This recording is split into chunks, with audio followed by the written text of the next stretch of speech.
Berlatar di Perancis dalam waktu yang tidak dijelaskan secara pasti, tetapi terasa sangat dekat dengan masa kini. Dunia sedang menghadapi fenomena biologis misterius yang disebut masyarakat sebagai mutasi. Sebagian manusia mulai mengalami perubahan fisik yang perlahan membuat tubuh mereka bercampur dengan karakteristik hewan.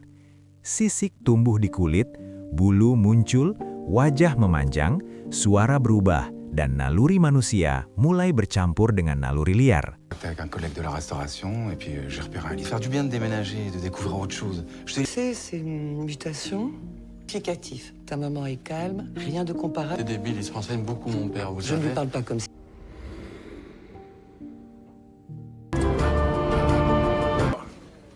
Je sens que t'as pas pris de douche. Je suis là pour 2 mois seulement, mais j'espère... Ouais, marrant. Merci Victor pour cette remarque. Et ta mère? Ma mère, t'inquiète.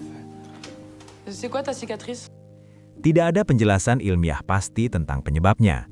Penyakit ini tidak menular secara langsung, tidak bisa disembuhkan, dan tidak bisa diprediksi kapan akan muncul.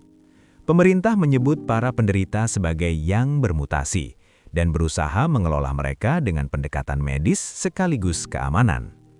Cerita dimulai dengan François, seorang pria parubaya yang pendiam dan penuh perhatian, serta putranya yang masih remaja, Emil. Mereka sedang melakukan perjalanan menuju sebuah pusat perawatan khusus. Istri François, sekaligus ibu Emil, bernama Lana, telah mengalami mutasi yang cukup jauh.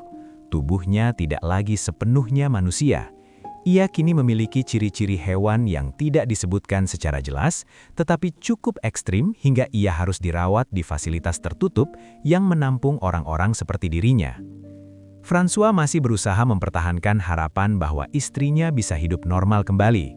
Ia percaya bahwa Lana masih manusia sepenuhnya di dalam dirinya, meskipun tubuhnya berubah. Emil, sebaliknya, menunjukkan sikap yang lebih tertutup. Ia mencintai ibunya, tetapi tampak takut dan bingung menghadapi kenyataan perubahan itu. Dalam perjalanan, ketegangan emosional terasa kuat, terutama karena François memaksakan optimisme yang tidak sepenuhnya diyakini oleh anaknya. Ketika mereka hampir tiba di pusat perawatan, terjadi kecelakaan besar. Truk yang membawa para pasien mutasi terguling di jalan. Kekacauan pecah, pintu-pintu pengaman terbuka, dan para pasien yang bermutasi melarikan diri ke hutan sekitar.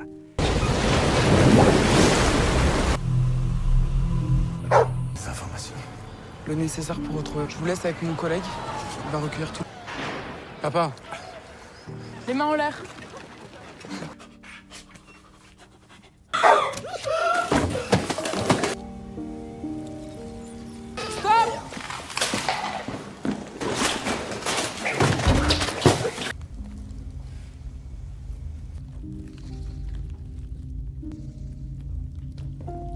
Veuillez vague.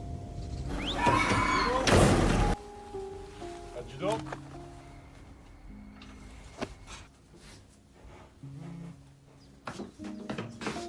T'as pas touché? non, j'avais pas faim. Assieds-toi. Faut me faire confiance. On va la retrouver. Touche pas. Elle est fragile. C'est quoi ton Roger? Beberapa dari mereka menunjukkan perilaku agresif, bukan karena kejahatan, tetapi karena ketakutan dan naluri yang tak lagi bisa mereka kendalikan. Aparat keamanan segera mengepung area tersebut.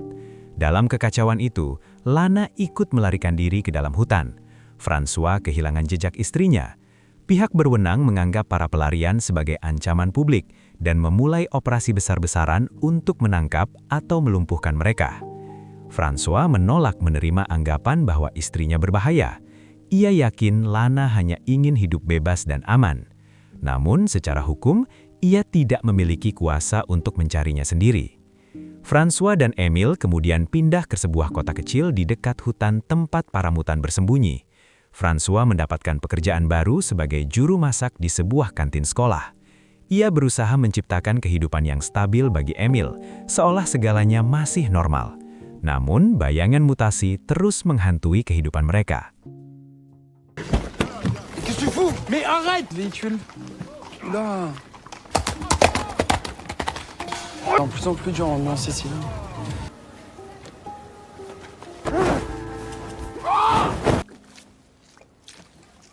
Ma mère. Prénom? Je me rappelle plus du vrai. Di sekolah barunya, Emil berusaha beradaptasi. Ia adalah remaja yang pendiam, sensitif, dan kesulitan mengekspresikan perasaannya.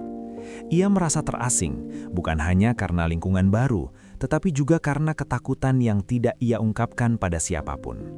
Ia takut bahwa mutasi ibunya bisa menurun padanya. Ketakutan itu mulai terasa nyata ketika Emil mulai mengalami perubahan kecil pada tubuhnya. Awalnya sangat halus, rasa nyeri aneh, perubahan pada kulit, dan refleks yang tidak biasa. François, yang masih sibuk dengan pencarian Lana secara diam-diam, tidak segera menyadari perubahan pada putranya.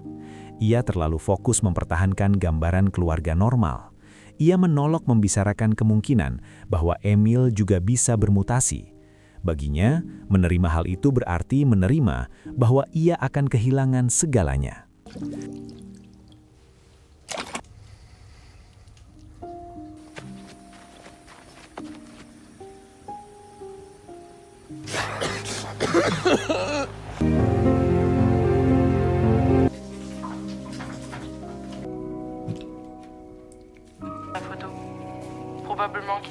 Sementara itu, di hutan, para manusia bermutasi mulai membentuk komunitas kecil. Mereka belajar bertahan hidup bersama, jauh dari aturan manusia.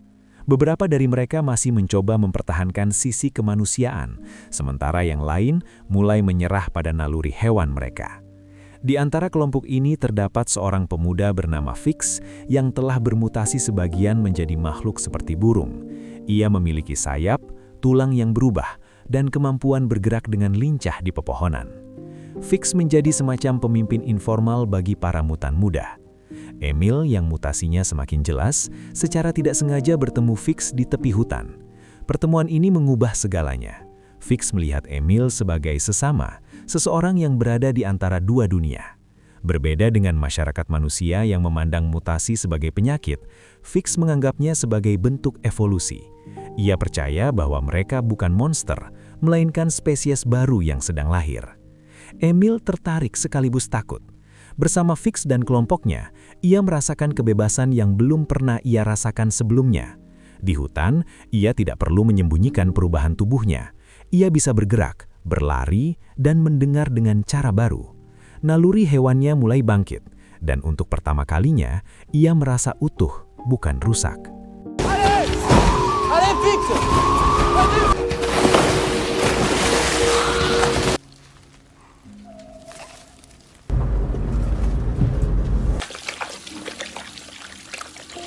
François akhirnya menyadari bahwa Emil berubah. Ia melihat luka-luka aneh, sisik yang mulai tumbuh dan perilaku putranya yang semakin menjauh.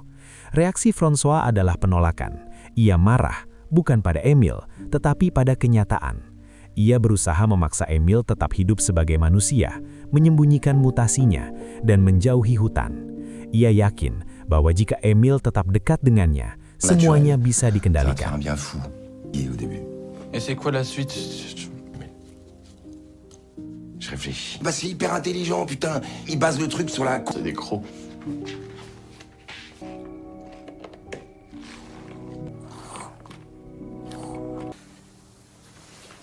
C'est pas grave.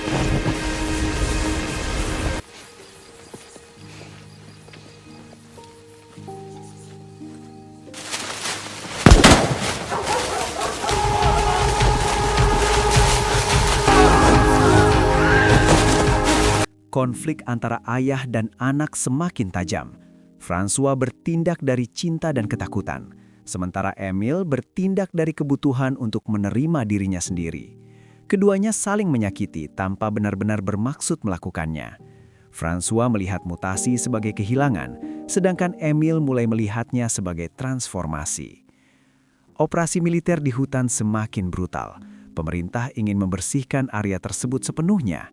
Para mutan diburu seperti binatang liar. Bentrokan terjadi, menyebabkan korban di kedua pihak. Kekerasan ini mempercepat perpecahan antara dunia manusia dan dunia mutan. Dalam salah satu operasi,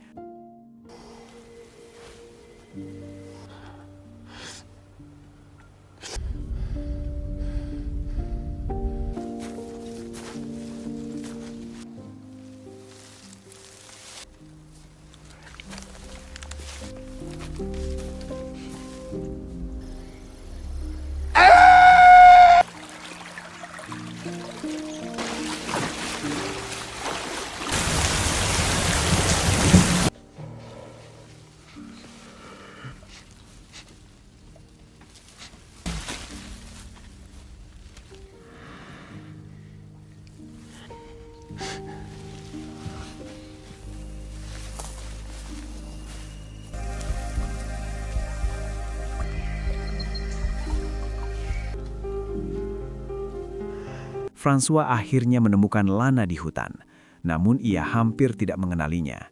Lana telah bermutasi jauh lebih dalam. Gerakannya tidak lagi manusia, suaranya berubah, dan nalurinya mendominasi. Namun di balik semua itu, François masih melihat jejak cinta dan pengenalan. Lana tidak menyerangnya. Sebaliknya, ada momen sunyi di mana keduanya saling mengakui keberadaan satu sama lain, meskipun tanpa kata. François menyadari bahwa Lana tidak bisa kembali ke kehidupan lama. Mencintainya sekarang berarti membiarkannya pergi. Kesadaran ini menghancurkan sekaligus membebaskan François. Pada saat yang sama, Emil sepenuhnya bergabung dengan kelompok Fix. Mutasinya mencapai tahap lanjut. Tubuhnya berubah menjadi makhluk setengah manusia, setengah hewan yang tidak lagi bisa disembunyikan. Ia terlibat dalam konflik langsung dengan aparat. Dalam kekacauan dan kebakaran besar di hutan, banyak mutan tewas atau tertangkap. François yang mencari Emil di tengah kekacauan akhirnya menyaksikan putranya dalam wujud barunya. Alih-alih ketakutan, kali ini François merasakan penerimaan yang pahit. Ia melihat bahwa Emil hidup, kuat, dan menemukan jati dirinya, meskipun bukan sebagai manusia seperti yang ia bayangkan. Dalam adegan klimaks, François dan Emil saling menatap dari dua dunia yang berbeda. Mereka tidak bisa lagi hidup bersama seperti dulu, tetapi ikatan ayah dan anak tetap ada. François memilih untuk tidak menyeret Emil kembali ke dunia manusia. Ia membiarkannya pergi ke hutan, ke dunia barunya. The Animal Kingdom menutup ceritanya tanpa jawaban pasti, menekankan tema tentang evolusi, identitas, cinta keluarga, dan batas rapuh antara kemanusiaan dan keliaran.